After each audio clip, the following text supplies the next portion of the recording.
morning, everyone on the West Coast. If you're in the East Coast and you're watching this, good afternoon. We're now in day 3 of free agency.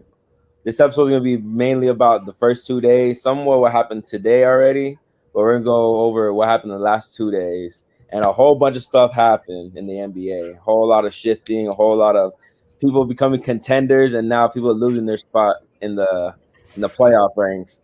So let's start with the East and the Bulls, because the Bulls made a bunch of moves come Monday and Tuesday. Well, Monday generally. So the Bulls made a sign and trade 3-year deal with DeMar DeRozan. Lonzo Ball signed a 4-year deal, and they got my fan favorite, my personal favorite on the Lakers, Alex Caruso, signed a 4-year deal with them. We're gonna start this topic with Michael because he's the Bulls fan here. So, Mike, what you feeling on this moves? Man, you can only be happy. I mean, my team's they're finally like doing something positive. It started last year at the trade deadline. They went for Vucevic. They got him. They missed the playoffs. Some unfortunate things happened at the end of last season, but that's fine. You know, all these moves, they were addressing the issue. We needed a real point guard. We got that in Lonzo. We have some bench help in Caruso, and DeRozan is just kind of fills out our big three. The only thing I will say, they lost Tice. He got traded to the Rockets, and I think that's a big deal because their front court is extremely thin now. I think their only center right now is Vucevic, and their only power forward is Markkanen, who's a restricted free agent. So they're not done, I don't think, in free agency. They're going to have to sign some big guys. But, I mean, they're almost surely a playoff lock now. It scares me to say, but they're almost surely there. And it's 3 great moves. Yeah, I said it in the group chat yesterday. I'm happy for you, man. The Bulls making moves, man. I mean, everybody's making moves, but I mean, y'all got a great defender in Lonzo Ball, which I think is one of the most important things you can have in the league today. A guard who can pick up and guard the other team's opposing best offensive guard. So that's big for you guys. And Lonzo's become a great shooter. DeMar, you can't say enough about him. He can take over the game at any point when he needs to. So there's not as much pressure on LaVine now. And Caruso is, I think, one of the most underrated bench players in the league. He's a great player. He gets active. I think he showed out for the Lakers in the playoffs this year. So to have these guys and to have them locked up for a few years is just – it's good news for the Bulls, man. And they've got a legit team now. They really can compete. How far they go, we'll have to see, but they look good. They look really good, so you got to be happy for them. Mike, I love the moves for your team, man. I love the moves. Right off the bat, when I see the signing that they made, the acquisition that they did, you already got to bump up to a tier. You got to put them in that tier 3, tier 2 type in the East. Because we know the big dogs are the Miami Heat now, the Bucks, and the Nets. They're the top 3 teams. We know that already. But you can put there's an argument to put the Bulls in that 4 to 6 range easily because they have the talent. Like you said, Prava, Lonzo Ball improved his shooting. Great open fast break passer. One of the best perimeter defenders in the league since he's came into the league. DeMar DeRozan, a seasoned vet who's been there, hasn't been to the finals, but has been to the Eastern Conference Finals twice. And the bald eagle himself, Alex Caruso. You guys got a perfect squad. And I hate to say it, but my Lakers are going to miss Alex Caruso because of the little things he does. What he does is you're not going to see it in the stats because it's more hustle plays, more smart IQ plays. It's setting this back pick, taking the charges, diving for loose balls.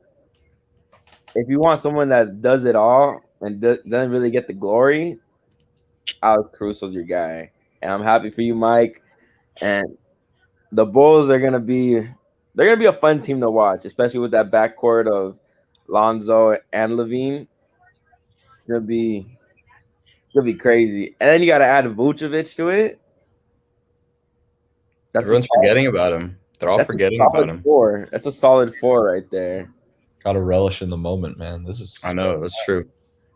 And you have the rookie Patrick Williams, who's probably going to start at the 4, and he had a great rookie year. So great defensive player. They have a front court and a backcourt defender. I'm excited. So, like, just look at the starting lineup. You got Lonzo at the point, Zach LaVine at the 2, DeRozan at the 3, Patrick Williams at the 4, Vooch at the 5. It can't get better than that. You have 3 All-Stars on that team. A potential 4th, because Lonzo Ball does have all tools to become an All-Star. It's just him putting it all together. So that's potentially 4 All-Stars on one in a starting lineup. I haven't been this excited for the Bulls since when Derrick Rose was there. So happy for you, Michael. Happy for you. We're gonna move on to the Lakers now, and dang. That's all I can say is just Rob Pelinka did a whole bunch of. Rob Pelinka is just, I'm not surprised anymore, even though I kind of am, because if what we've seen when he first took over, after Magic left, he's had this is his 3rd straight great offseason. You talk about the 2019-2020 free agency. He got Dwight Howard the first time, Danny Green, re-signed Caldwell Pope. He didn't re-sign Caldwell Pope. Yeah, Danny Green. He got Dwight Howard, Avery Bradley. I can't remember. He brought back Rondo. Is that when Markieff Morris joined also? Yeah, Markieff Morris in the buyout contract. And you go to last season where he found a way to get Dennis Schroeder in a deal for Danny Green. Got the reigning 6-man in Montrezl Harrell. What we thought was a good deal in Marc Gasol. It's just the way that he can slither around and get these type of players. It's surprising, but it's not, because this is already a 3rd straight year he's been able to do something like this. So I think the most important signing out of all of these people that they got was a Dwight Howard one easily, just because we saw what they missed last year when he wasn't there.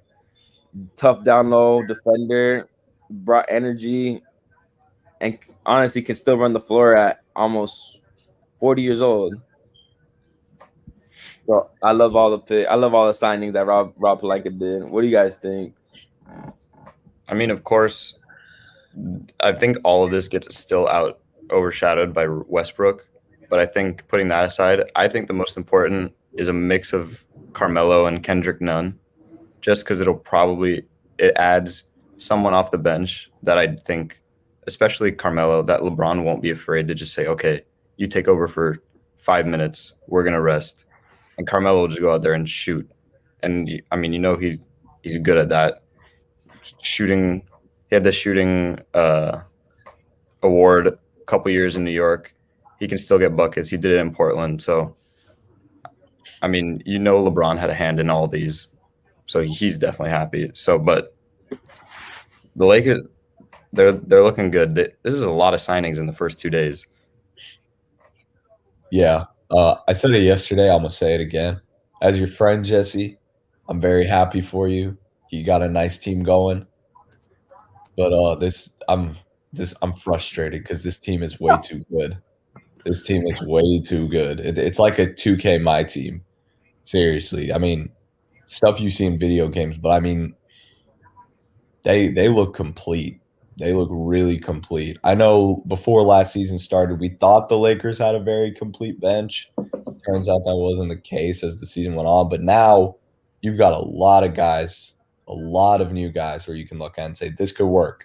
This really could. And I think Carmelo Anthony is one that people are really sleeping on, because there's a huge narrative when he was in OKC that it was or when he went to Houston that he was washed, his career was over. But he's really stepped up since then, and he was a really, really good player for Portland. They are going to miss him, I think. He was a spark plug, and he could still become that 25-point scorer on any given night when he wanted to. Dwight Howard, even though he's not the same player he used to be, is still, I think, one of the best rim-running players in the league. So gotta love him, like you said, Jesse. That's going to be great for your team. The rest of these guys, I mean, Kendrick Nunn, like you said, Mike, I mean, still a great guard, someone you loved. That's a luxury to have off your bench. And then Taylor Horton Tucker is just going to keep getting better. I think one of the biggest things, Malik Monk, who was a pretty high draft pick, is going to be playing alongside LeBron James and all these guys. I think Malik Monk is going to really come into his own this year because he's had a pretty tough start to his career so far, I would say. But now you get to play alongside LeBron James, and we've seen it 100 times. LeBron makes everybody who he plays with better. It's just a proven fact. And Monk's going to get better, and this team is really going to benefit from that. And he's going to be a good shooter, a good offensive piece to space the floor. So, yeah, Jesse, man, I mean, I know you're happy. I know you're happy with all this. So let's hear your thoughts, man. I want to speak on those two signings you just said, Malik Monk and Kendrick Nunn. Malik Monk is barely entering his 4th year in the league. Kendrick Nunn is barely going to enter his 3rd year. We got Malik Monk for a veteran minimums of 1.7 mil, 1-year deal. Kendrick Nunn, these are mid-level exception for a 2-year 10 mil. 2 years, 10 mil, so 5 years each, with the player option after the 1st year. If these guys go anywhere else, they're easily commanding from either from 8 million to 12 million a year. If they go anywhere else, so that just shows that ring chasing at its finest. Honestly, It is. If we're being honest, ring chasing at its finest. But I mean, that's the allure that Los Angeles has, especially when you have 3 superstars in LeBron James, Russell Westbrook, and Anthony Davis. How can I forget Anthony Davis? But that just shows that's just a luxury right there that players are gonna want to come and win championships, because it's hard to get good talent for cheap prices, especially when you're really against the cap like the Lakers are with those 3 superstars.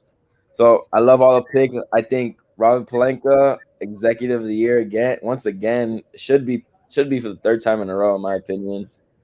But I love all the picks. Carmelo Anthony, Dwight Howard. You got 6 future Hall of Famers on this team. Easily 6. People are saying 5. I say 6 because they're not including Marc Gasol, who I think is a future Hall of Famer. And then you bring back Talen Horton-Tucker on a 3-year, $37 million contract, where he easily could have got 50 somewhere else.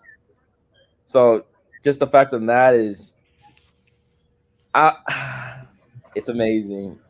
I'm excited for the season. It's funny because the first day people were saying, "Oh, the senior citizen club with the Lakers," because we signed all these old players. And you go past day 2, and people are saying, "Oh, you got to we got a stacked team. We got a stacked team."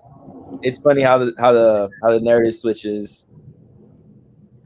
But if we're on the topic of the senior team and bringing back old faces, bring back Robert Sacre. Robert Sacre. We need a big anyway. Just Where is he? Sacre. Gosh. Last time I saw it, I think he was in the Philippines or China. Oh my! Bring back Robert Sacre or Roy Hibbert. The only thing I'll remember Sacre for is when Kobe said, "Move, I'm sitting down." Oh my gosh! So hopefully Lakers 2022 champs. Hopefully we see how Bulls Lakers match up. I'm all right with that. I'm all right. That'd be something amazing. As long as the Bulls are there. That'd be something amazing. Yeah, y'all are having fun with this. We're gonna go back east because another team made a bunch of moves to become a legit contender once again, and that's the Miami Heat. After re-signing Jimmy Butler to a 4-year, $185 million contract, a sign-and-trade deal for Kyle Lowry, Duncan Robinson is staying for a 5-year, $90 million contract, and PJ Tucker for a 2-year, $15 million contract on the mid-level exception. Thoughts? All right. This is a dangerous team. Not that all the players are going to jump off the page at you, but I don't think anyone wants to play them in a 7-game series. They just have, and they also got Markieff Morris. Their defense is just going to be insane. Imagine a lineup with Butler, Kyle Lowry, PJ Tucker, Markieff Morris, and Bam. It's going to be tough to score on that team. But that they definitely underperformed last year after getting to the finals, which was a bit of a surprise. So they kind of had to do this. I think losing Dragic and Kendrick Nunn will do something to them because they're going to have to get a backup point guard now for Lowry. But I mean, Lowry is he's still an all-star level player. Every contender wanted him. He does all the intangibles. So this is definitely, like you said, Jesse, they're definitely in the same tier as Bucks and Nets. Yeah, I mean, all of these are great signings, and really, you could argue they had the best offseason outside of like maybe the Lakers or the Bulls. I mean, there's a real argument for them, but there's one signing to me that really stands out that I think the Heat got a steal for, and that's PJ Tucker. 2 years, $15 million. I mean, he just won an NBA Finals. I mean, and he could have stayed. I think he could have stayed in Milwaukee for more, but he left his championship team to go to another team for less. And honestly, like if you're the Heat, you have to be happy with that. PJ Tucker is an amazing asset to have on your team. And I would argue that they probably don't win that finals without him. I think defense is so overlooked in this league today, and the way that he can pick up any guy on the floor and kind of zero them out whenever you need him to is huge. And so, like you said, Mike, I think scoring on this team is going to be a challenge next year. And these guys can still score. They've got scores, they've got defense. The only thing they need now is to build up a little bit of that bench. But I mean, props to the Heat, man. Props to Pat Riley. I guess he's doing his thing over there, and South Beach is having a good old time down there. So real good offseason for the Heat. Really, really good offseason. The Jimmy Butler max extension, that was much deserved, especially after what he did in the bubble and getting them to the finals. There's no other way to there was no words to describe it because it was something that no one ever saw coming. And the fact that he gave it his all, especially against the juggernaut Lakers back then in 2020, the fact that he almost pushed it to a game 7, the man deserved every penny that he got. So I'm glad Jimmy Butler got his money. The Kyle Lowry trade, I mean, like you said, Mike, he's still at an all-star level caliber, still an all-star level type player. Great decision maker, can shoot the 3 ball really efficiently, and not someone that needs the ball in his hands 24/7 to be effective. He can catch and shoot. He can once he gets the ball, he can dish it back out, give and goes, give it to someone else, set screens. He's a big guy too, so he's able to get down in the post as well. Duncan Robinson, I think that was, besides signing Jimmy Butler, I think that was on the top of their list for sure. Number 2, because what Duncan Robinson offers is it's rare to find a shooter like him, especially at that level that he shoots at, and how effective he is. Because that's not generally just his game. He's not off the ball, on the ball, on the dribble, off the dribble type scorer or anything like that. He's just set him screens, give him any type of space. His quick trigger will go in. So I love that signing. PJ Tucker. I just want to ask you guys this: why do you guys think he left Milwaukee for Miami? Oh, you know what? I think I've actually got an answer. I think he honestly thinks that the Heat have a better chance to compete this year again than the Bucks do. That's the only way I can see it. He probably wants to win again because he's taking less money too. I think if I'm PJ Tucker, I'm thinking like we won one, but he's probably not confident they can go back again because more than likely the Nets are going to be healthy, the East is going to be healthy, and maybe he just didn't see Milwaukee's enough. That's not taking anything away from Milwaukee, but it would be unfair to say that they didn't get there without some injuries and some help on the way. So that's my thinking. I think Tucker saw that and said, it's not like a fluke here, but a lot of things fell into place for the Bucks to get where they did. And so I don't think he wants to be reliant on that again. Rather go to the team where he feels more comfortable about controlling his own destiny, if that makes sense. Not taking anything away from the Bucks. I think the Heat is just like it's like a textbook PJ Tucker team. Like they have all of those type of guys that just want to like grind on defense. The Heat almost looks like a team where you either have to play defense or you have to be able to shoot threes, or they just won't take you. And I mean, PJ Tucker can do a little bit of both. But I mean, they had players like Jay Crowder, and I put like Jay Crowder and PJ Tucker almost in the same category. They're like kind of the same height, shoot threes, play crazy defense. So I mean, Prabhat might be on something that he sees the Heat as more of a contender, but I think also he just sees himself fitting into the Heat more. It's crazy that you brought up Jay Crowder, because I was gonna say that's literally what the Heat were missing. That's one of the pieces that the Heat were missing last season, and now that they got PJ Tucker, someone who's able to grind it out on defense and shoot threes at a high level, I think it's great that they did that.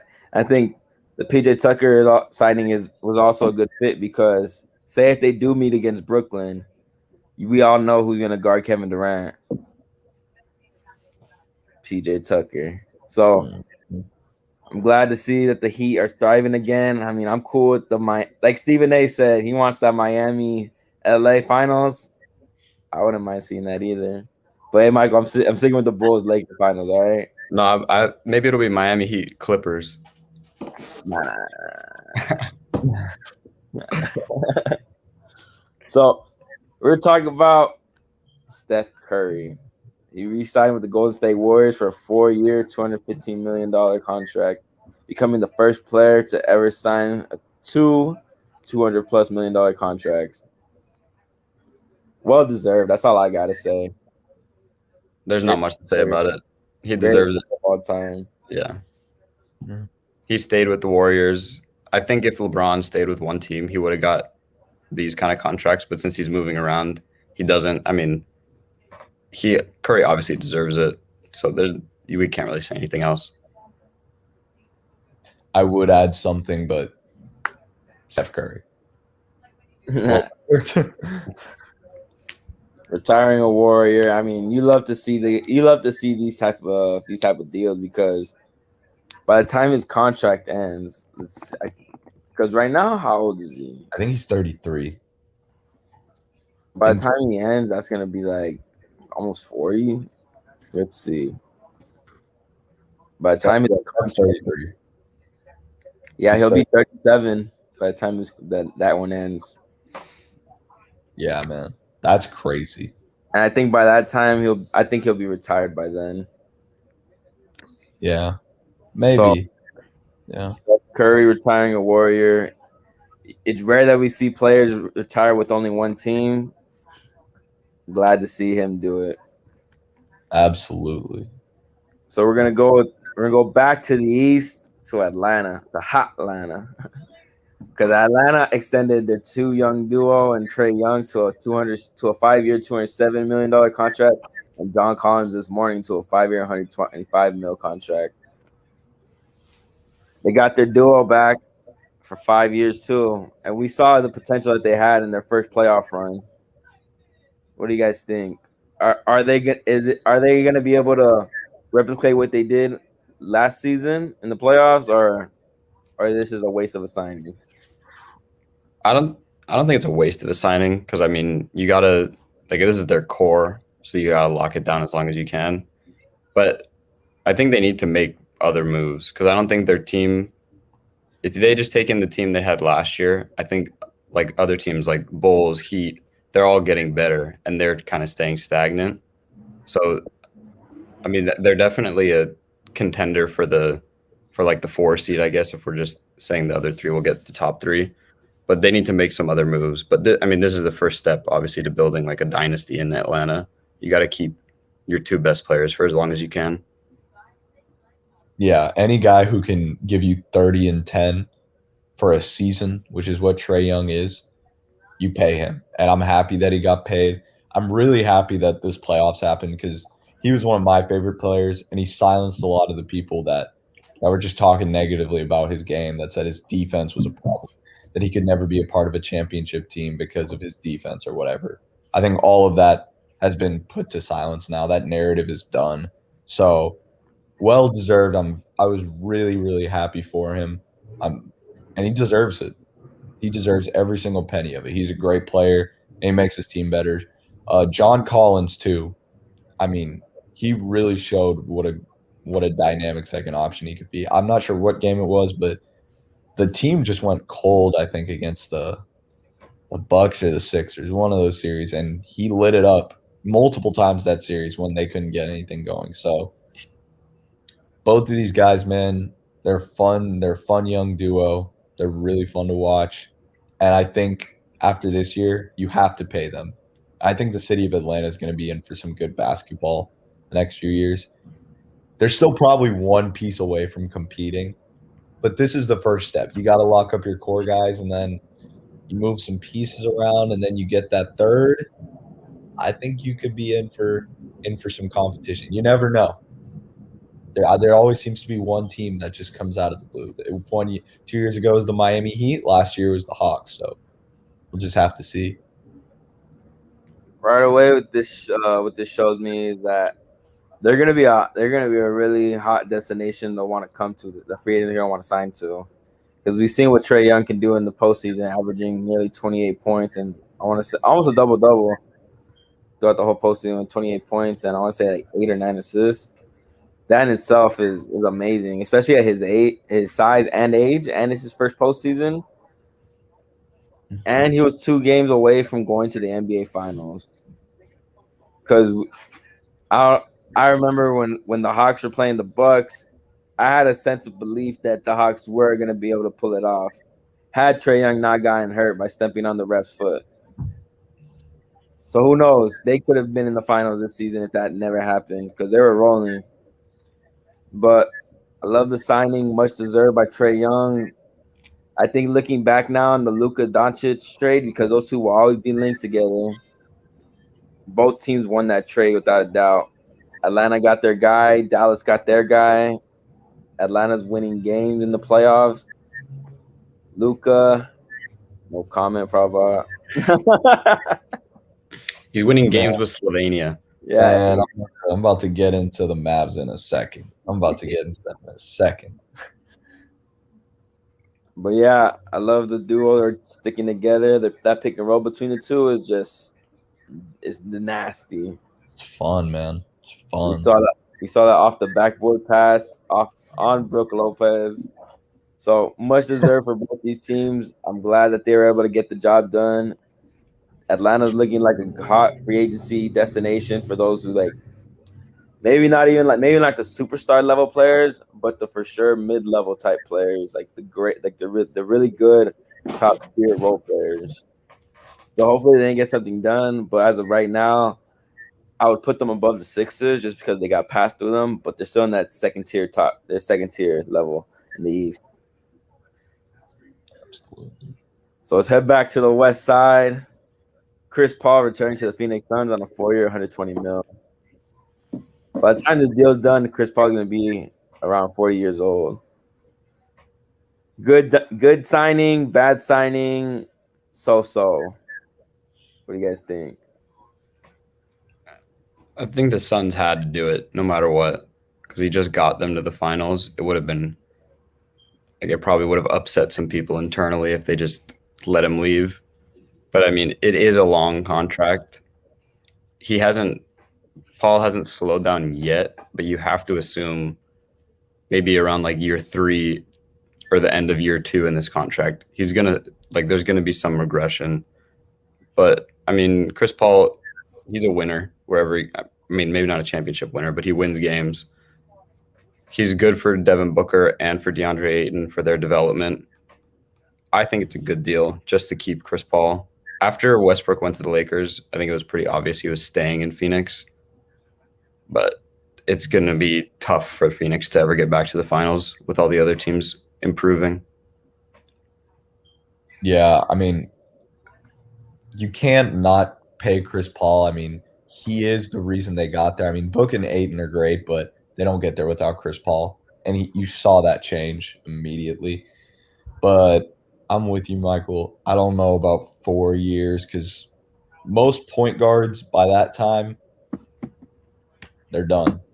They're not the same player. And Chris Paul has been one of those guys who has continued to be successful and win. I don't think there's many point guards in NBA history that can claim that. I mean, you have Magic, you've got Stockton. I mean, most point guards by then they're not winning many games, so they're not the cause of winning too many games. So I I don't think it's a bad deal, and I think the city of Phoenix really loves him. So, as with someone who has a lot of friends who love the Suns, he's a fan favorite. But I don't. It wouldn't have hurt to put in a team option after the second year. You know, if they can choose to exercise it, or second or third year. But 4 years, 120 million straight up. It's not a bad deal. It's a good deal, and they're going to continue to win if he's there. But he gets to 38, 39. It's not likely he's going to be the same player. So I don't know how I feel about the latter end of the deal. I think they're in a tough they were in a tough situation because you can let him walk, but then you're gonna see your team digress drastically. Or B, what they did, sign him to a ridiculous amount of money, knowing that by the time his deal is done, he's gonna be up there in age. And like you said, point guards don't really at this stage in the career. He's defying. Hey, he's defying like all the odds right now because he had an MVP type season last season, and after many counted him out, saying he's too old, he can't play, blah blah blah blah, blah that.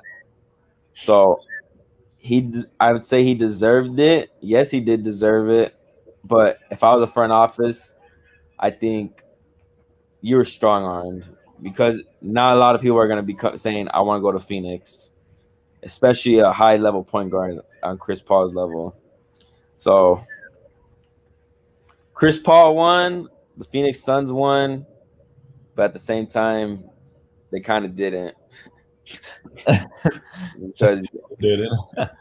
because say he does digress, and Chris Paul, who we've known to have like a lot of injuries in the past,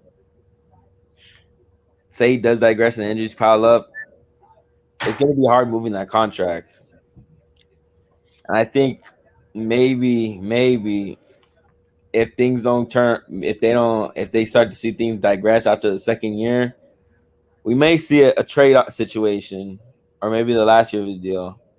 You may see a trade situation because by the time that happens, the cap is going to be like probably way higher than what it is right now. So this deal is going to be viewed as not cheap at all, not cheap, but more you can work around it.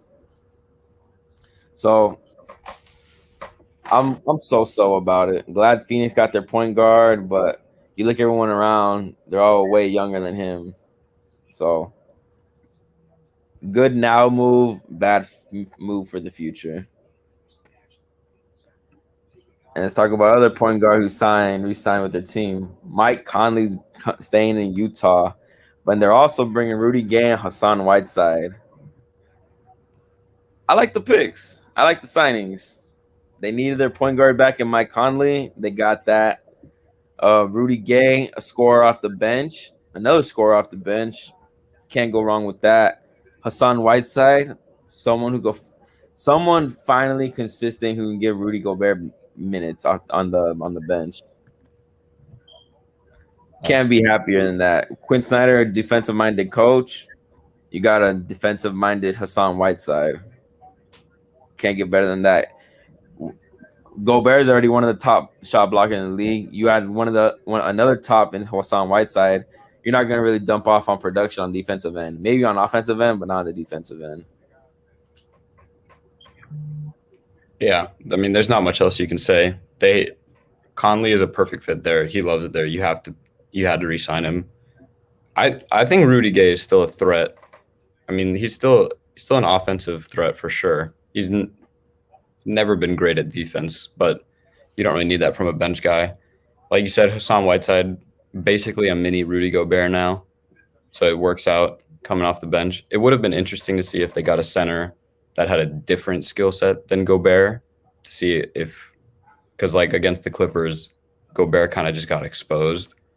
So I mean, it would have been nice to have another center to give him some minutes. So the Jazz, they're definitely making improvements after they kind of crashed and burned in the playoffs. Yeah.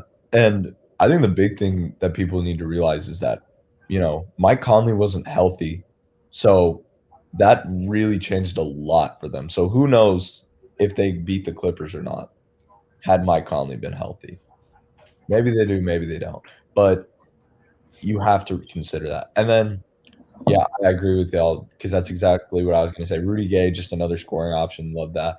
But I think the big one to me is Whiteside because when Gobert comes off the floor, things get difficult. So now that you've got Whiteside coming off the bench, giving you minutes, it's perfect. And I think Whiteside's a little bit more reliable scoring the ball. I think he can do that for you. So you don't have to have Gobert in there all the time. I think it's a really good big man rotation for them. So the Jazz just got better, man. They just got better. Great signings, and if their team stays healthy for the most part, like they did last year outside of Conley, they should be right back at the top easily. Now let's go back to the East because we got another point guard that's on the move. Guard Kemba Walker agrees to a buyout with the Oklahoma City Thunder. He plans to sign with New York. As you guys should know, Kemba Walker is a New York native, so Kemba's going back home. And the first thing that comes to mind when I think of Kemba and New York is easily that prolific SEC tournament. SEC. I can't remember what Big East, the Big East tournament with the step back against Pittsburgh at MSG. Cardiac Kemba's coming home. I love it. They didn't get a superstar, but they got a star. They got an all-star level type player. They got a starting point guard. I think him and Randall are gonna be great. They're gonna be a really good fit together because they're both at that stages of the career where they both want to win and winning is their focus. So hopefully they can get it done because the Knicks, they didn't really have a good offseason so far. I think they overspent money where they shouldn't have, and they just let the moment pass instead of trying to build off what they did last season.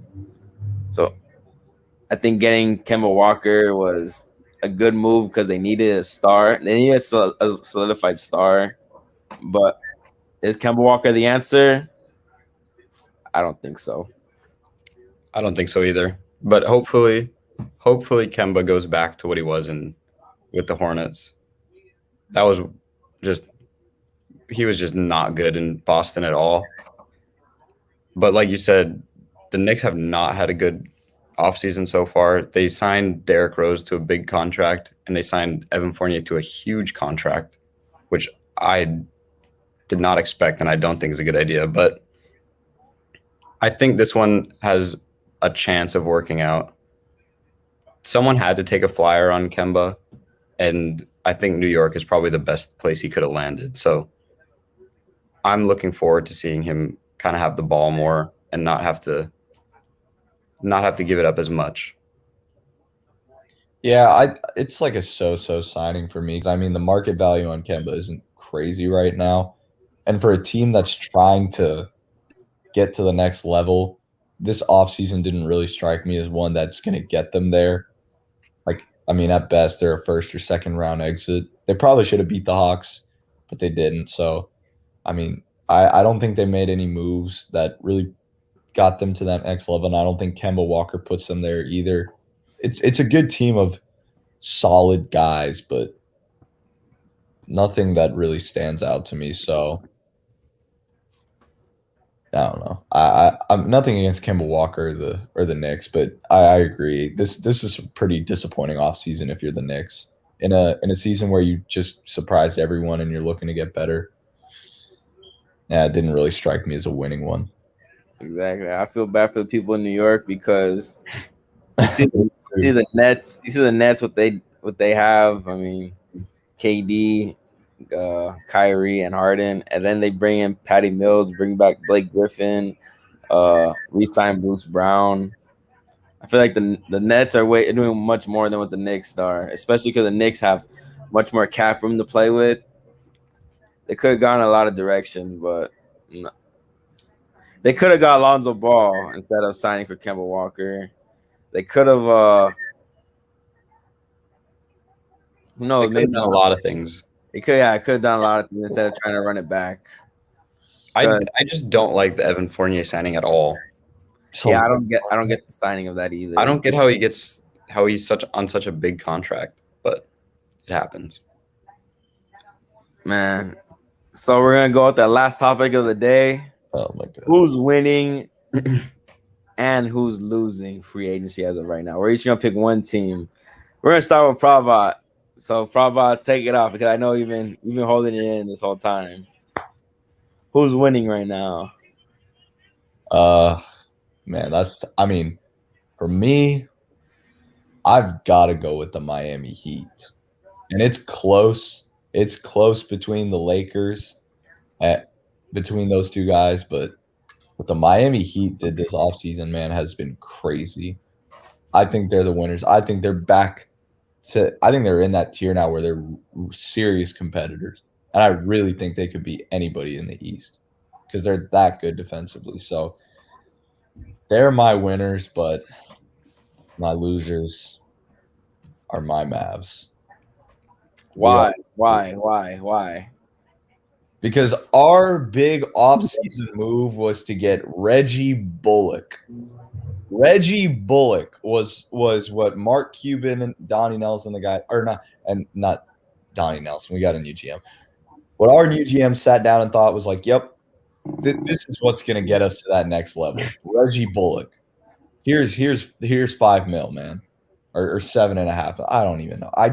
I'm so frustrated with this team. Every year we're supposed to get some guy. It was supposed to be Dragic after a buyout. Didn't get him. It was supposed to be DeRozan. Now he's with you, Mike. At one point I was hearing stuff about Kawhi Leonard coming to Dallas. I mean, it seems like every time we just try to do something, we just pull a Dallas Mavericks and we don't do anything. So I'm probably a little biased because I'm sure there are bigger losers, but it just seems like we shuffled the bench around. Like I feel like a loser right now. Me and my team has made me feel like a loser. I'm upset right now, man. It has been another disappointing free agency for me. Happy for y'all though. Thank you. All right. For winners, I think it's like almost a tie between Lakers, Heat, and Bulls. But I'm going to go with the Bulls. No bias.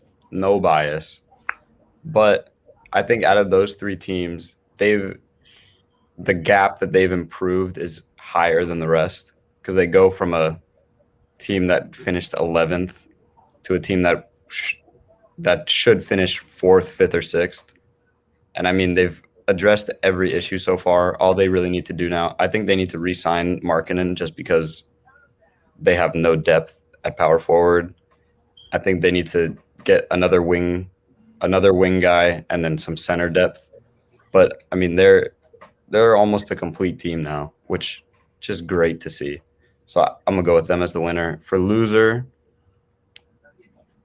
I think I'm gonna go with Portland, just because I think first of all, they didn't get the coach that Lillard wanted, so they already didn't make him happy. They haven't brought anyone in. They re-signed Norman Powell, which is good. I mean, he's a good player, but they also got rid of Carmelo, who was a big part of their whole team. So they're not doing themselves any favors keeping Lillard happy. I was gonna say Portland. I was gonna say Portland, but as of right now, I say winner, my Los Angeles Lakers. No bias at all either. I just love the moves that we did because they were smart, strategic moves. They were good bargain deals as well. So you can't fault the Lakers for doing that. And when you have three superstars on one team, generally it's going to be easy to gravitate free agents, really good free agents, by the way, for those type of deals, especially on the low. So I gotta go with the Los Angeles Lakers. And for losers, I mean, I like you guys' picks with the Portland Trailblazers and the Dallas Mavericks. But for me, I gotta go to the East, and I gotta go with the New York Knicks. Yeah. On a year where they were on a year on a out of nowhere year where no one expected them to do as well as they did last season, with the momentum coming into the offseason, thinking that the Knicks are back, the Knicks are going to do something in free agency, and instead turn around and, like you said, Mike, give Evan Fournier a 3-year, $70 million contract in that range. I think the only the good thing that they did do was bringing back Derrick Rose. And that's because Derrick Rose chose to come back, not because they were like, oh, he had other offers to go other places. I wish I saw him go back to Chicago, honestly. Same. But I think it'll happen. I think it's gonna happen. At least one. It's gonna happen towards the end of his career for sure, next coming years. But the momentum that the Knicks had, the way that the crowd was. I mean, you see the way that they went out in the first round. Many people saw them they beating the Hawks. I myself thought the Hawks were gonna lose, but yeah, just having all that momentum going towards this offseason. This is literally the biggest offseason that they had since when they had Melo. When they went before that 2013 season, when they went to the second round against the Miami Heat, I want to say, where they were making moves and they got J.R. Smith, Iman Shumpert, Tyson Chandler. This was a free agency where I was expecting something like that, them getting actual solid pieces.